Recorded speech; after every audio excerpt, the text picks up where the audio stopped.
On this week's episode of The Splash, we have the BTS of the DIA, the Chamber, and Charity, and the new State Insect. The Splash is a production of Civic Center TV. We're a news magazine that covers everything from local news to feature stories. Also that we can bring you the latest from the greater West Bloomfield area. And now, let's dive into The Splash. Hi, I'm Brooke Allen. Welcome to The Splash. Thank you for being with us. WB Parks hosted another one of their informative DIA behind-the-scenes courses, and this time featuring the African art in the museum. Ali Hattie visited WB Parks to get the story. Most locals know or love the Detroit Institute of Arts. At the Recreation Activity Center in West Bloomfield, DIA docent and West Bloomfield Township trustee Howard Rosenberg is bringing the future of the DIA right here to our community. With recent financial challenges from the recession, exhibits of local art and history struggled to maintain an impactful resonance of programming and activities. The influence of the arts has such an impact on communities that a tri-county effort was put into play to continue the power and impact of art programs of Metro Detroit. About 10 years ago, the tri-county area, Wayne, Oakland, Macomb County, approved a 0.022 mil levy to help support the operating costs of the DIA. On March 10th next year, 2020, there's going to be a request for renewal. This request is to help us continue to serve the community by doing things like behind-the-scenes talks, but more importantly, this year we're going to provide art training at the museum to 95,000 students. We're going to help train teachers in training about art, and we're going to lead kids through the museum. So with the cuts in curriculum, we are becoming the de facto art department of many, many school districts. We also provide free bus service to and from whatever community you're in the Tri-County area, for senior groups, for community groups, so you can get down to the museum. We do Senior Thursdays. So we do a lot of things that have changed over the past 10 years that require us to have money in order to do it. And we also provide free admission to many special exhibits and to the actual museum for people in the Tri-County area. A benefit of this agreement that Rosenberg mentioned is the behind-the-scenes talks hosted all over Metro Detroit. So the Detroit Institute of Arts has an outreach program called BTS, Behind the Scenes. And what we do is we take the museum to various groups. Like today we were with West Bloomfield Parks and Recreation. And there are 16 different PowerPoint programs that we offer. Today we were doing, in our own voice, art of African American artists at the DIA. Rosenberg tells us why it's important to involve our community in the DIA's mission. What's important to understand is that the DIA has changed its focus from being an inward-looking museum to reaching out to the community and involving the community in as many ways as it can. To make art, to bring art to the community is to help make art meaningful to everybody and to include everybody in its mission to help people find meaning in art and find value in what the DIA offers. The DIA's efforts to involve our community brings new life and culture to us all. Reporting for The Splash, I'm Ali Hattie. You can find more information on our website at civiccentertv.com/DIA Africa. Next, we hear about a special party thrown by the West Bloomfield Chamber of Commerce that is benefiting a local charity. Jen Eskowski brings us a story from Prime 29. What better way to celebrate the holidays than by giving back to local charities? Here at Prime 29, the West Bloomfield Chamber of Commerce is doing just that with their not-so-white elephant. Going on 7 years strong, this fun event commemorates those who go above and beyond for the community. This party is a way to celebrate local charities. It's the Chamber's way of giving back. So every year we choose a small local charity, and we have a fun event where we ask everyone to bring a gift wrapped, and then we sell raffle tickets, and if we pull your raffle ticket, then you get to win a prize of one of the gifts that people have brought. Along with the opportunity of winning a gift, participants also get to meet those who are making a difference in the area. This year's charity is Comfort Salon Foundation. It's really an amazing organization. Debbie Glazer, who's an oncology nurse, decided that there was a need to serve terminally ill patients or women that really had no way of getting out of the house, and was doing their nails for them. And now I think she's expanded to other services like hair and makeup. And so for Debbie to go in and make them feel special and make them feel beautiful again, I mean, it just speaks volumes about the foundation and her. Events like this Not So White Elephant fundraiser help spread awareness for these hard-working foundations. It's really important to support our local small charities because they don't have the benefit of the huge fundraisers. There are so many different worthwhile charities, the Cancer Foundation, leukemia, but they get huge donors. These small charities don't get that. So this event will bring in a lot of money for them that they wouldn't ordinarily have, and it'll support them throughout the year.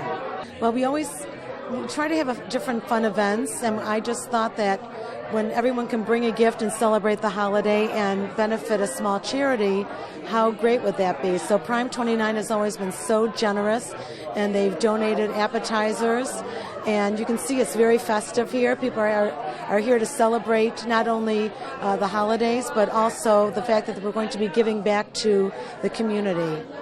The Greater West Bloomfield Chamber of Commerce always has their eyes out for those who support townspeople in their time of need. We usually ask the community to submit names, and we try not to repeat the charities. And after reading her story, it was just unanimous that she deserved to be the recipient of this year's charity. If you know of any foundations that need some extra fundraising during the holidays, please visit their website at www.westbloomfieldchamber.com. Reporting for The Splash, I'm Jenna Skelski. And for more, you can visit civiccentertv.com/comfort salon. Later in the show, we hear the power of songs and also an interview with the singer. Don't go away. You're watching The Splash on Civic Center TV. This hour of programming is brought to you in part by Henry Ford West Bloomfield Hospital. 10 years ago, Henry Ford Health System celebrated the grand opening of its West Bloomfield Hospital. Since then, they've celebrated innovative new technologies, medical breakthroughs, and unique approaches to health and healing. To learn more about Henry Ford West Bloomfield Hospital, visit henryford.com/West Bloomfield 10. Henry Ford West Bloomfield Hospital is a proud sponsor of Civic Center TV, television that's close to home. And now, back to The Splash on Civic Center TV. Welcome back to The Splash. I'm Brooke Allen. Thank you for being with us. Students in our community are very passionate about making a certain bug in the state insect of Michigan. Jay Kustash brings us a story to find out more. You look like someone who wants to know a fun fact. Well, here's a fun fact for you.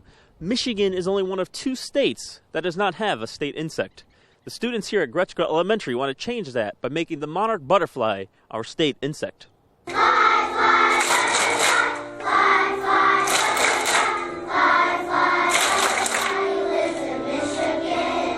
Today we came over to Gretschka Elementary School, Representative Carter and me, to talk to the kids about the bill that they asked us to introduce to make the monarch butterfly the state insect. Well, we don't have a state insect, and we're one of only 2 states that doesn't have one. And if you are familiar with the industry in Michigan, farming is our number 2, and we are dire shortage really happening with pollination. And so the monarchs are a big part of that. And they're beautiful, and we don't have a state insect, and what could be better than a gorgeous orange butterfly? It was just phenomenal. In my opinion, you know, we have an opportunity here to hear the voices of our future leaders. Mm-hmm. These young people are engaged with making the monarch butterfly the state insect, and it's so important to them. And just to see how proud they were, how much they knew about the insect, it was uplifting to me. The effort to get the monarch butterfly chosen as Michigan's state insect isn't just about fun and catchy songs. It's also getting children informed and involved in the governmental process. The bills have to pass both houses in our state government. We have a House of Representatives and a Senate. The House of Representatives has the bill that they started. That was Representative Carter. And then we started the same bill on the Senate side a little bit later so that it can move faster through both houses kind of simultaneously. And that lets us work with the Committee of Government Operations on both sides sort of at the same time, which should help move things along a little faster. Well, I just really was inspired by the children. You know, when you're a legislator, you look at adult issues, adult concerns. You cut on CNN, all you see is adults. But when you see children so engaged, like I did today, I was inspired. And then that innocent love that they have, they're very trusting. Several of them came up to me and just hugged me. It's something I like, hugs, especially from kids. So I would welcome my opportunity to come back here and read next March Reading Month. The second graders will be third graders, and that's the grade we usually read to. So I look forward to seeing these young people again.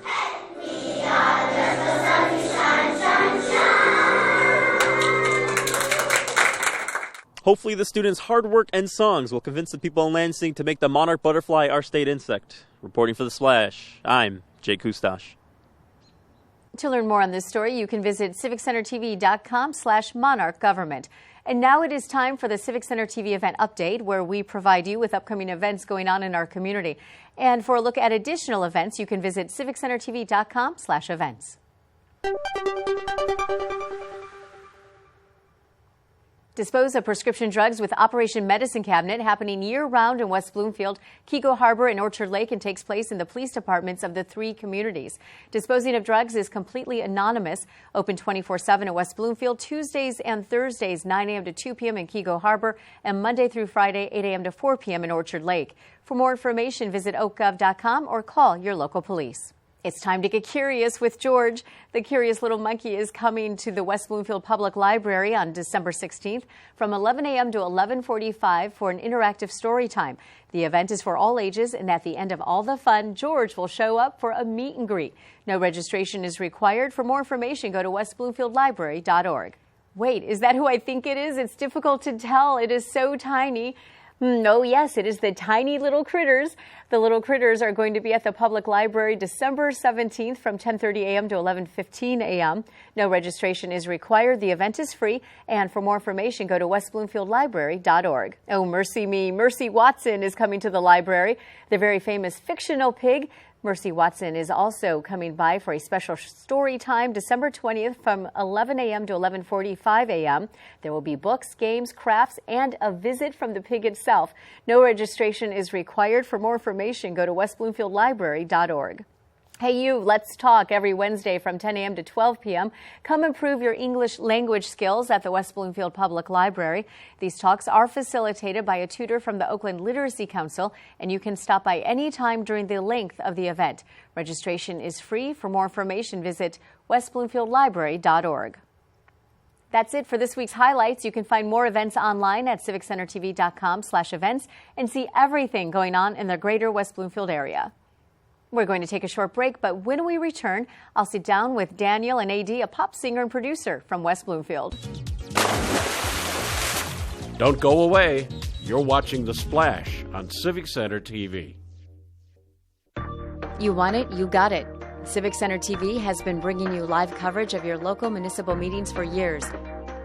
Now you can catch a replay of those meetings the following day at 1 o'clock and again on Saturdays and Sundays at 9 a.m.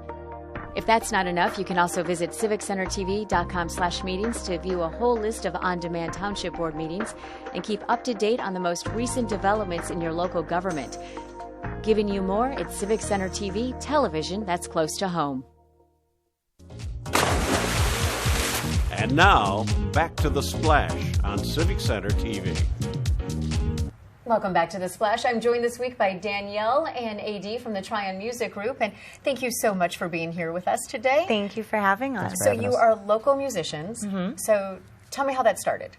So I was performing at a local vocal competition about 7 years ago, and AD was there looking for artists to sing to the music that he was producing, and that's how we met. So it's kind of a collaboration between you two. Yep. Okay, so you tell me what you do, AD. So I'm a producer and sound engineer. I was making beats at the time and was writing songs, but I'm not a very strong vocalist. and I wasn't comfortable coming out as an artist on my own. So I began to, look for talent, someone to sing to my songs. And my brother tells me about this local vocal competition, and I almost didn't go, but he was like, "Come on, you gotta. That's where you're gonna find people. So get up and." Because I'm kind of once you get in the studio and start producing, you become a bit of a recluse. You don't get out as much. You're so focused. There, right? Yeah, it's not very good. You got to get out a little bit. But so you went. Yeah, I went. And here she is. And here she is. I found Danielle, and I was immediately blown away by her vocal abilities, and I knew it was something that I could work with, I could mentor, I could improve, and And you both live in West Bloomfield, correct? Mm-hmm. Yeah. Okay, so you're both local, so that has to make it easier, right? A lot easier. Especially when you're trying to write a song together, right? So tell me a little bit about the process for you. So we'll usually come up with song titles together, and or sometimes if you're driving or you're not at the studio and you come up with a song title, we write them on like notes in our phone, and then we meet together and we take the title and write a bunch of things about the title under it to try and create an idea based on that title. So it's like brainstorming. Pretty much. Yep. Yeah, we brainstorm brainstorm like different ideas. ideas. You write Exactly. down. Yeah. That's where you start. That is awesome. So, okay, so you're starting to gain some traction, huh? So tell me about this. So, you can. Well, I mean, we are performing at local venues. You can catch us at the Maury. You might catch Danielle there for brunch. Her and our guitar player, Sam. We call him Sam Tana. He's very good. We also perform as a trio, sometimes on Thursday nights. I play the piano, and obviously Danielle's lead, and we got Sam on the guitar. But those are mostly covers. So that's us just getting out there for people to see us. Keep ourselves busy. Keep ourselves busy. Helps, right, to always have something. You have to always keep working on your art, right? I mean, that's kind of the thing. Exactly. As an artist, you have to be, especially for a vocalist, you have to perform live. I mean, that's just kind of what I learned in school, music, that your artist has to be performing constantly, keep the creative flow, going. And the rest of the week, we're in the studio.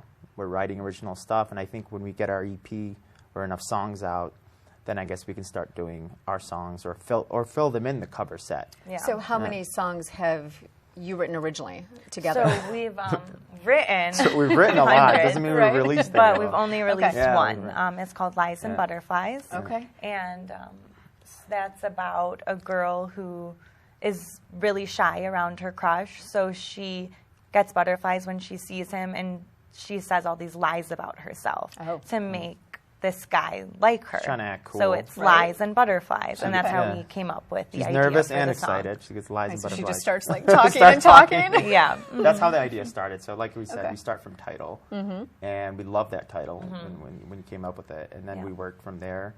And like we were saying, we do write a lot of songs, but we're very picky. We're very picky. And we shouldn't be as much. Honestly, we should have probably released about 5 others that we have. Okay. But as an artist, you're always worried that, okay, this one isn't a hit. Sometimes we burn ourselves out because we listen to something so much that we forget in the context of someone else listening to it. Even the song that we're working on now should have been done by now, but we're just so picky that we... So don't you have to like kind of step away from it though? You do. Right? Yeah. I mean, so you need Take to get out of the back. studio. Yeah, exactly. You get out of the studio. Right? And then that helps, and then you're able to come back and regroup? Or? Yeah. Yep. Oh, yeah. Okay. You stay away from it a little bit. So what is the length of time it takes you to write a song? It could take anywhere from 1 studio session to 100. It just depends. Well, just depends. if you're talking about just writing lyrics, right. You could literally write a song in 20 minutes if you're just writing lyrics. But when you're talking about putting together all the other elements in terms of the production of the beat, and if you're bringing in local musicians to play an instrument on top of that, and then you're arranging it, and then you're mixing it, and then the vocalist, that's after the vocalist has come in and already laid down her vocals, and if you're happy with them. So there's many steps to that process, and in the end, hopefully it all comes together, and hopefully you have a hit. And you might not. After all that work, right, it might not be a hit. It might be a great song, but it's not a hit. But you know what? So okay, what qualifies as a hit? Tell me. That. I guess. You know, it's strange. It's you just know it, and you don't have to be a musician to know it, right? Danielle? Yeah, that's true. I know people that don't do anything in music, and they just listen to it. I love that's that. a hit. That's I gotta love be a that hit. song. So it's just as soon as it grabs you, music right? is like a universal language. Everyone knows it.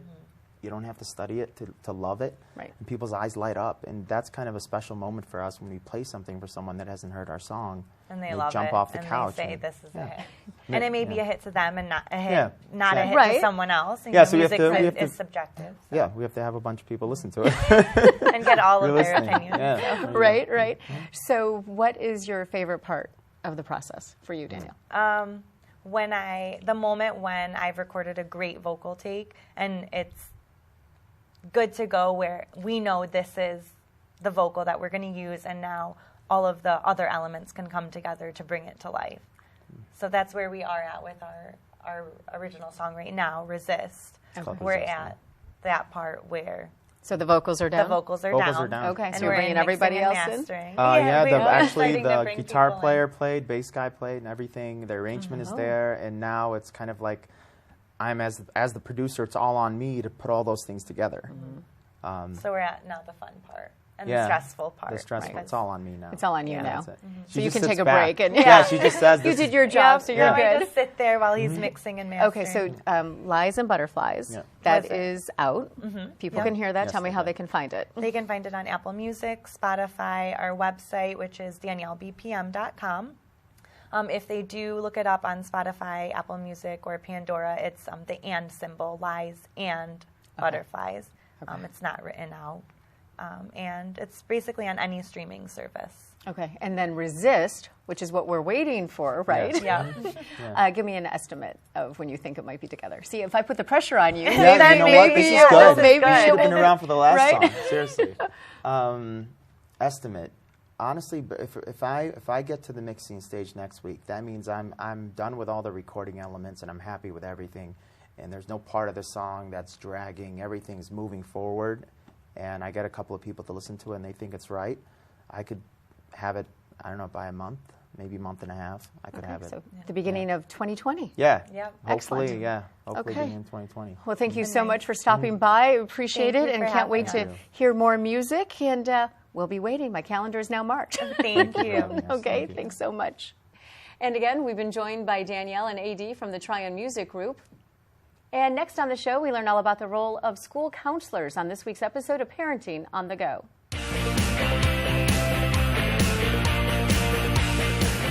Hi, welcome to Parenting on the Go. I'm Brooke Allen, and joining me today is Jennifer Burgick, counselor at Walnut Creek Middle School in the Walled Lake Consolidated School District. And thank you for being here today. So I guess the first question is, what does a school counselor do? Professional school counselors today work a bit differently than the guidance counselors that parents may have had when they were in school.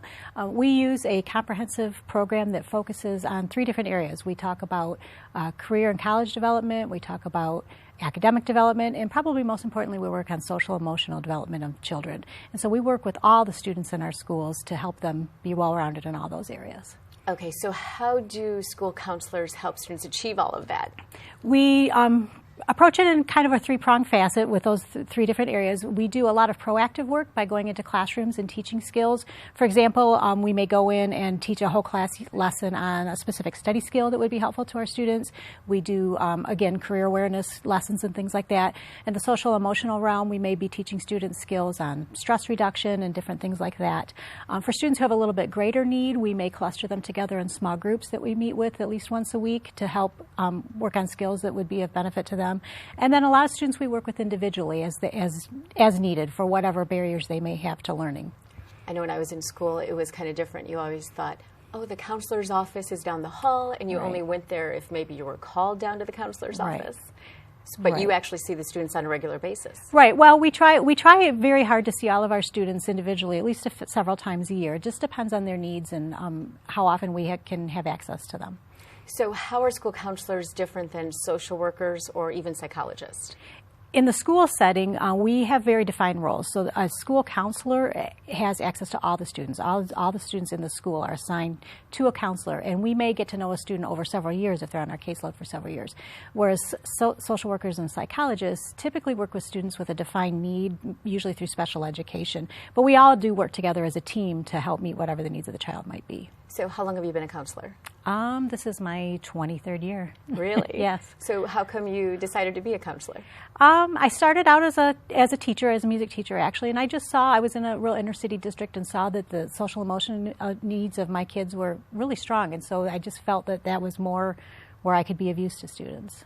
So what should parents know about helping their students? The most important thing I want them to know is that if you have any concerns at all, the first thing you can do is call your child's counselor. And also, I like parents to encourage their kids to get to know their school counselor. So seek out the counselor, even if it's just a friendly hello or get to know them in the hallway kind of conversations, because that way when needs do arise, the counselor is much more able to meet those needs and work with the parents and teachers to do whatever's best for that child. So are there any additional resources out there that even students can know about, or even parents? As far as counseling resources? There's a very good website, the American School Counseling Association, and there are a lot of resources for parents on there on how to help your child and how to have a good relationship with your child's school counselor. How often do you hear from parents? Oh, frequently, through email, phone calls, and we really do work hard to create good relationships with our families so that when there is a need that arises, they feel very comfortable calling us. And how about the student? Do you... Are students embarrassed to reach out to you, do you think? Or no, because we've made it part of our school culture that it's just normal to get to know your school counselor, and we're in the classrooms doing things with the kids, so they see us kind of in just a more natural way. We're just a part of their everyday life at school. So that stigma of going to the counselor's office is kind of gone. Right. We make it a good thing to, it's good to seek out help when you need it, and we really encourage that in our school. So that's a good point, to seek out help when you need it. How do parents really drill that into a kid's head? I think it's through conversation. We start it early when they, I work in a middle school setting, so as they enter into middle school, we make sure that we're establishing that relationship with the kids and with the parents, that they know who we are, they know we're a resource for them, and we really do encourage them to call us at the first sign of any concern. Okay, thank you so much for joining us today. Thanks for having me. Yes. And thank you for watching this episode of Parenting on the Go. And if you would like to look up more helpful parenting tips, you can visit the West Bloomfield Youth Assistance website at wbyouthassistance.org. For more episodes of Parenting on the Go, visit civiccentertv.com/parenting-to-go. And now it's time for our final segment, Person of the Week, where we celebrate the people in the community who are inspiring and providing toward others. And this week's recipient is veteran James Warreneck. James is an Air Force Vietnam veteran that now serves to benefit other veterans and people in the community in a variety of ways. He now works as a funeral service professional, is a member of the American Legion Post 351, and is also a volunteer for the American Red Cross. After his time in the military, he found medical issues that were related to serving, and this encouraged him to start assisting other veterans and help them know about all the other various benefits they are entitled to. With the Red Cross, he serves in the Resource Center for Veterans in Active Duty Military, and there he can help those in the military connect with their family when they are away from home. His eagerness to help everybody in the community as well as veterans is what makes him our Person of the Week. And if you know someone who's making a positive difference, let us know. Message us on social media or any and all suggestions we'd like to hear, because we want to congratulate and acknowledge those making a difference in our community.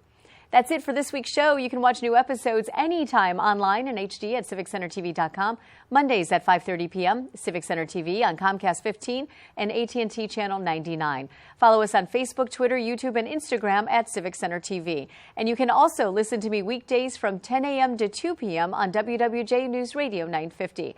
For all our friends in Sylvan Lake, Orchard Lake, Kego Harbor, and West Bloomfield, I'm Brooke Allen. Thank you for watching The Splash.